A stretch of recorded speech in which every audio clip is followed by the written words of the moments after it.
آج ہم ایک بہت ہی عام سے لیکن انتہائی دلچسپ سوال کی کھوج کریں گے۔ آخر چیزیں نیچے ہی کیوں گرتی ہیں؟ آئیے دیکھتے ہیں کہ کچھ ننھے سائنسدان اس راز سے پردہ کیسے اٹھاتے ہیں۔ تو کہانی شروع ہوتی ہے ایک بالکل سادہ سے سوال سے کہ اگر اس بھاری بوتل کو گرایا جائے تو یہ آخر جائے گی کہاں؟ سوچنے کی بات ہے نا؟ پہلا خیال تو وہی تھا جو اکثر ہم سب سوچتے ہیں کہ بھئی یہ سیدھا نیچے جائے گی اور ہو سکتا ہے زمین سے ٹکرا کر تھوڑا سا اچھلے بھی۔ تو اب وقت ہے ایک چھوٹے سے تجربے کا۔ اس بار ایک بھاری چیز کا مقابلہ کرایا جائے گا ایک بہت ہی ہلکی چیز سے۔ ان ننھے تجربہ کاروں کو ایک سیدھا سا کام دیا گیا، یہ موازنہ کرنا کہ مختلف چیزیں آخر گرتی کیسے ہیں۔ اندازے بالکل صاف تھے۔ بھاری بوتل تو سیدھی نیچے جائے گی، لیکن ہلکا کاغذ وہ تو ہوا میں لہراتا ہوا ادھر ادھر ہوتا ہوا نیچے آئے گا۔ لیکن اصل مزہ تو تب آیا جب اسے ایک ریس، ایک مقابلہ بنا دیا گیا۔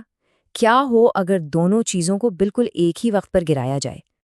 بچوں نے اپنی پیشگوئی کی اور ان کا ماننا تھا کہ جس چیز میں وزن زیادہ ہے وہی تیز ہوگی۔ تو سب کا اتفاق اسی بات پر تھا کہ بھائی بوتل بھاری ہے، وزن زیادہ ہے، تو ظاہر ہے وہی پہلے زمین پر لگے گی۔ بالکل عام فہم سی بات لگتی ہے نا؟ لیکن نتیجہ بالکل توقع کے خلاف نکلا۔ سب کو حیران کرتے ہوئے دونوں چیزیں ایک ہی وقت میں زمین سے ٹکرائیں۔ اب یہاں سے اصل سوال پیدا ہوا، اگر وزن سے فرق نہیں پڑ رہا تو پھر آخر ہو کیا رہا ہے؟ اس حیرانی کے بعد بچوں نے سوچنا شروع کیا۔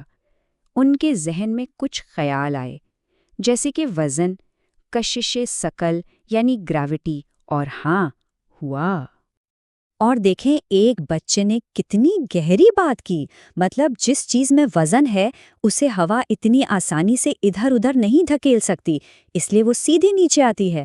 کیا زبردست مشاہدہ ہے! تو یہاں سے یہ پتا چلا کہ چیزوں کا گرنا اتنا سیدھا سادہ معاملہ نہیں ہے، اس کے پیچھے کافی کچھ چل رہا ہوتا ہے۔ اب دیکھیے، تجربے کو تھوڑا سا بدلا گیا، صرف کاغذ کی شکل تبدیل کی گئی اور نتیجہ بالکل بدل گیا۔ اس بار کاغذ دھیرے دھیرے نیچے آیا۔ اس سے ثابت ہوا کہ ہوا اور چیز کی شکل یہ دونوں کتنی اہم ہیں۔ ٹھیک ہے، تو اب گریوٹی اور ہوا کا تو کچھ سمجھ آ رہا ہے، لیکن یہاں ایک اور پہیلی ہے۔ یہ جھولے کا کیا معاملہ ہے؟ اسے چھوڑنے پر یہ سیدھا زمین پر کیوں نہیں گر جاتا؟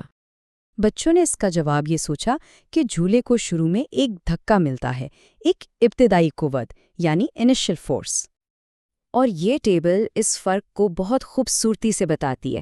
دیکھیں، جھولے کی صورت میں اس کا وزن تو رسی نے اٹھایا ہوا ہے، گریوٹی کا مقابلہ رسی کر رہی ہے، ہمیں تو بس ہلکا سا دھکا دینا پڑتا ہے، لیکن بلاک کے ساتھ اس کا پورا وزن ہمیں خود اٹھانا پڑتا ہے۔ تو اب باری ہے خود تجربہ کرنے کی، کیونکہ سائنس صرف جوابات جاننے کا نام نہیں بلکہ صحیح سوال پوچھنے اور پھر ان جوابات کو خود ڈھونڈنے کے سفر کا نام ہے۔ تو چلیے، ایک چھوٹا سا مشن ہے سب کے لیے، ننھے سائنسدان گھر پر یہ چیزیں آزما کر دیکھیں اور اس کھوج کو جاری رکھیں۔ اور ہاں، سیکھنے کا یہ پورا طریقہ کار کنسٹرکٹیوسٹ اپروچ کہلاتا ہے۔ مطلب بچے رٹا لگانے کے بجائے خود چیزوں کو کر کے، غلطیاں کر کے اور سوال اٹھا کر سیکھتے ہیں۔ یہ نظریہ infiltrated learning with Sobia YouTube channel پر بہت اچھے سے دکھایا گیا ہے۔ مشاہدہ، سوال اور تجربہ، انہی سے تو فزکس کی دلچسپ دنیا کے دروازے کھلتے ہیں، وہ بھی ہمارے اپنے گھر میں۔ تو بس دیکھتے رہیے، سوچتے رہیے اور دریافت کرتے رہیے کہ اب اگلی بار کون سی نئی قوت سامنے آتی ہے۔